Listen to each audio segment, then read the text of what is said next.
Welcome to Should Have Known It, where we present 15-minute videos of things you definitely should have known. Hi, welcome to Shoulda Known It. I'm Ms. Aoki, and today's topic is why Uber and Facebook never lose. In 1876, Alexander Graham Bell patented the telephone. His company, American Telephone and Telegraph, sold phones aggressively. And for a while, this was fine. You'd buy a phone, your neighbors would buy phones, and you'd call each other. But here's the thing, the phone's value to you was not fixed. It changed every time someone else got one. This sounds obvious in retrospect, but it had a mathematical implication that nobody had fully articulated yet. If you have a network of 10 users, you have roughly 45 possible calling pairs.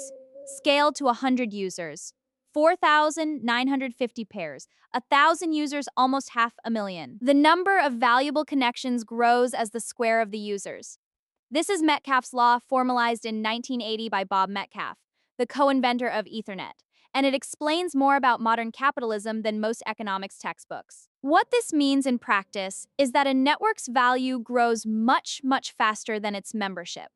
Each new user doesn't add 1 unit of value. They add a connection to every existing user simultaneously. And this creates something economists call a positive feedback loop.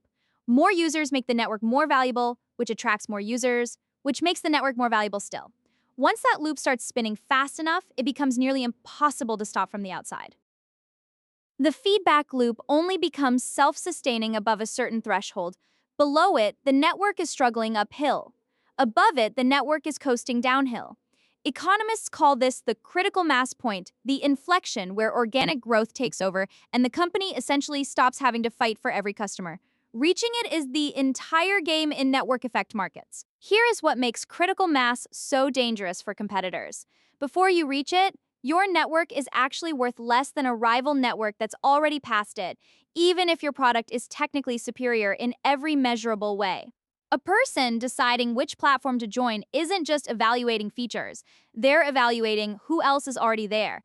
You can have better privacy, a cleaner interface, and lower prices, and still lose decisively because your rival has 10 million users and you have 40,000. This is why Facebook was able to absorb the failure of dozens of features.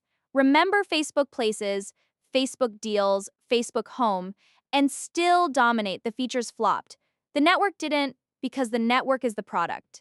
The 2 billion people already on the platform are not a feature. They are the entire value proposition. Every failed product launch was cushioned by the fact that switching away from Facebook meant leaving your grandmother, your college roommate, and your kid's soccer league behind. So how do you actually reach critical mass? That's the tactical question that has consumed an enormous amount of Silicon Valley brainpower. And the answer is almost never build a better product and wait. The answer is almost always some version of manufactured density. Uber did not launch everywhere at once. They launched in San Francisco in 2010, with a very targeted geography, downtown, Soma, the Mission. Not because they couldn't afford to expand, they could, but because network effects in ride-sharing are local.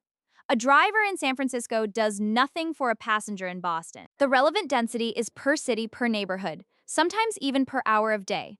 So Uber concentrated resources until San Francisco hit critical mass, then used that success to fund the next city. This strategy is called geographic sequencing, and nearly every marketplace company has used a version of it. Facebook launched exclusively at Harvard, then Ivy League schools, then all universities, then the general public, each expansion funded by the density of the last. PayPal famously seeded eBay's Beanie Baby community specifically, targeting a niche where online payment was the obvious solution, creating a pocket of density in one exact use case before expanding. The goal is always the same. Find the smallest viable market where you can reach critical mass first and use that as a launch pad. This is why it's so hard to attack an incumbent network head-on. By the time you've noticed that Facebook or Uber dominates, they've already achieved critical mass in dozens of overlapping geographies and demographics simultaneously. You can't easily out-density them because they have density everywhere you want to compete. To dislodge them, you'd need to either offer something so fundamentally different that density stops mattering, or find a pocket of users the incumbent has genuinely neglected. Here is the adversarial version of the same problem. You want to build a two-sided marketplace. Say, a platform connecting freelance writers with editors.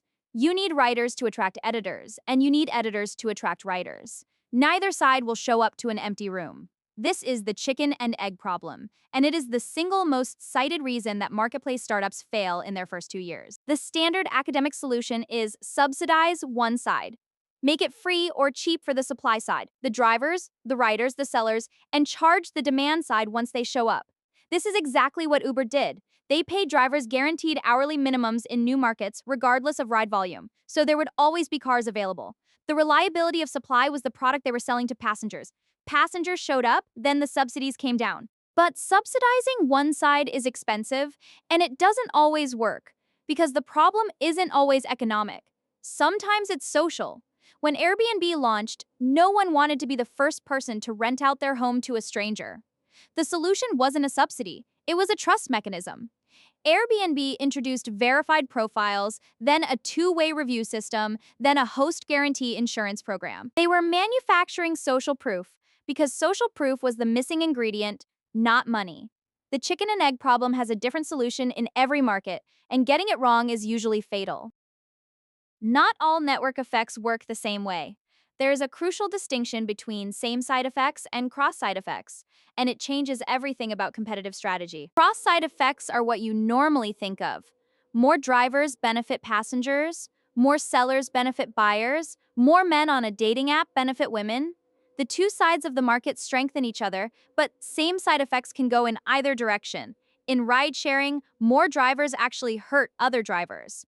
They're competing for the same passengers. More sellers on eBay hurt other sellers. These negative same-side effects cap how much a platform can grow on one side before quality degrades.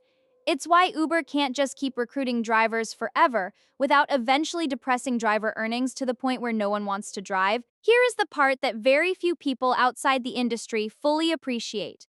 Platforms with positive same-side effects are dramatically more defensible than platforms with negative ones.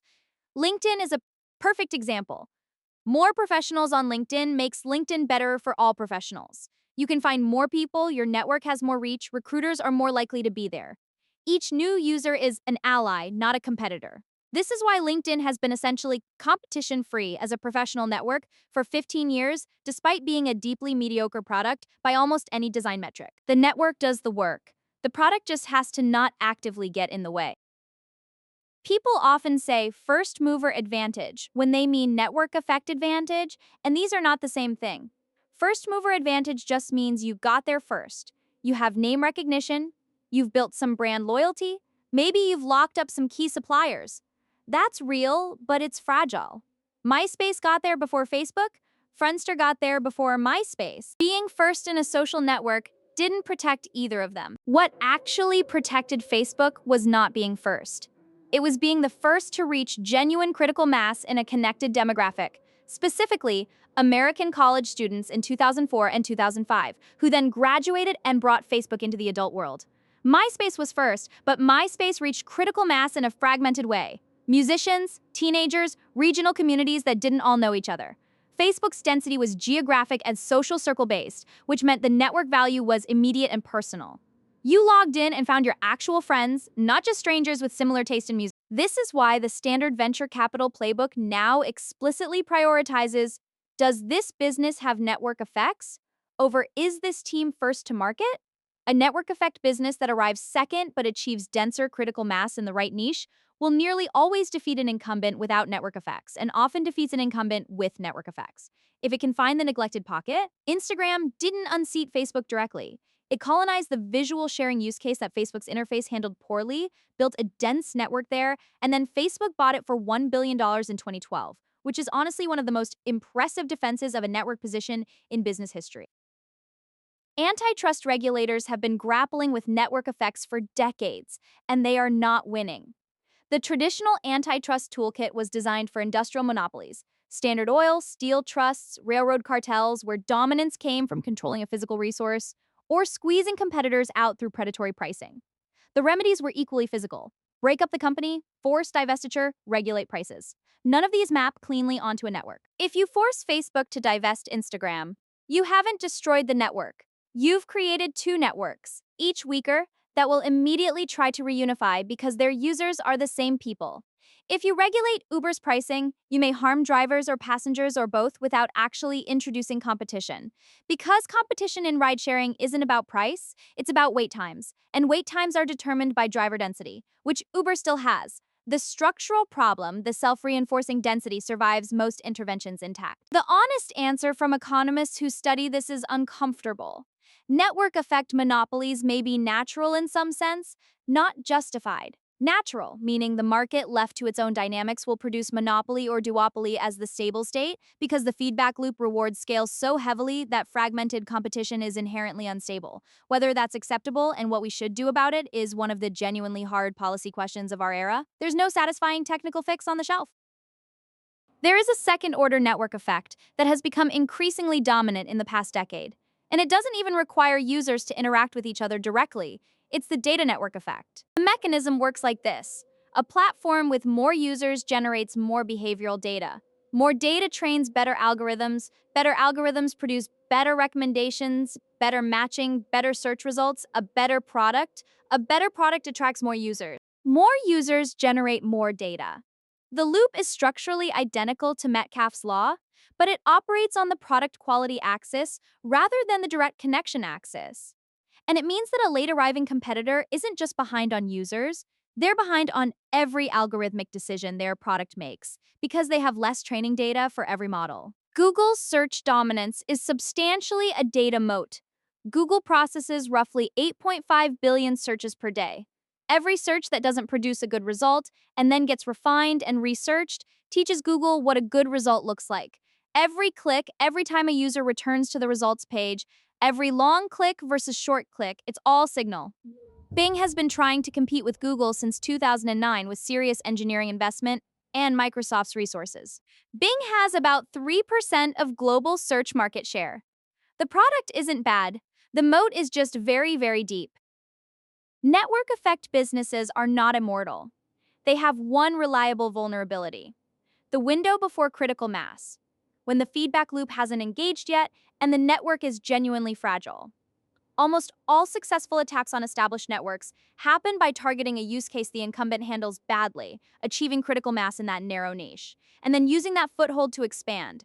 This is called niche displacement, and it's the only competitive strategy with a consistent track record against network effect incumbents. TikTok's rise is the most recent significant example. Facebook and Instagram had strong network effects in the social graph, your friends and family. TikTok targeted content discovery for strangers, which those platforms handled poorly because their algorithms were optimized around your existing connections, not around finding content you didn't know you wanted. TikTok's algorithm was better at that specific task. It built density in that niche, particularly among users under 25, and then expanded outward. Instagram launched Reels in 2020, specifically in response, a near identical copy of TikTok's core format. That's a company with a 2 billion user network feeling genuinely threatened. That tells you something. And here's the piece that should recalibrate how you think about every tech giant you use. The thing that made them unassailable is also the thing that makes them dangerous to leave. Facebook knows it, LinkedIn knows it. When Slack tried to replace internal email at large companies, Microsoft launched Teams in 2017. Not because Teams was obviously better, but because Microsoft already had Office 365 in every enterprise, which meant they had a pre-existing network to leverage. Teams went from 0 to 270 million monthly active users by 2023, not on product merit but on network adjacency. They found the existing wire and plugged into it. If you're evaluating a business, as an investor, a job candidate, or a customer, the single most important structural question is, does this business get stronger as it grows, or does it stay the same? A restaurant is roughly as valuable on day one as on day 1000. A marketplace, a social network, a communication tool, each new user is an asset that doesn't appear on a balance sheet but changes the fundamental calculus of competition. If you're building something, the question is even more pressing. The businesses that prove hardest to kill aren't necessarily the ones with the best engineering or the best design. They're the ones that found a way to make their users do competitive work for them. Every person who joins your network recommends your platform, or creates content that attracts new users is extending your moat without you paying for it. The best products in network effect markets are the ones that found ways to make growing the network feel natural and inevitable rather than engineered. There's something genuinely fascinating about a force that is invisible, mathematical, and yet reshapes industries more decisively than most human decisions. The next time you think, why does everyone use this? Before you reach for an answer about quality or luck or marketing, ask first whether the product gets better when more people use it. Because if it does, you're not looking at a product decision, you're looking at physics. That's where we'll leave it today. The feedback loop keeps running, whether we understand it or not. It's worth understanding it. And that brings us to the end. Thank you for joining me and learning something new. Until next time, click like and subscribe.